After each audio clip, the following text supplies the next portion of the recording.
Hello everyone, welcome to Team Level's channel. And today in this short video, I will show you how to fix Epic's game launcher error code LS-0006. So before starting video, if you are new in this channel, then hit subscribe button and let's start a video without wasting any time. So to fix this issue, first of all, right click on Epic's game and go to properties and just follow every step as I'm showing you in this video.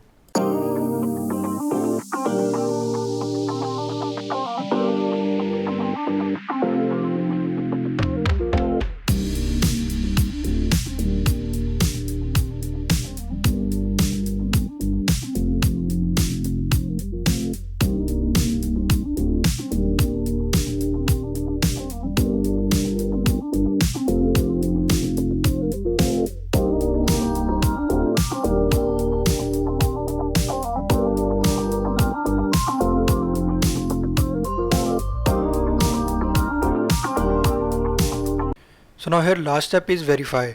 So just click on verify and hope so your error is fixed. So that's all for today's video, and if you like this video then hit like button. Also don't forget to subscribe. Thank you for watching.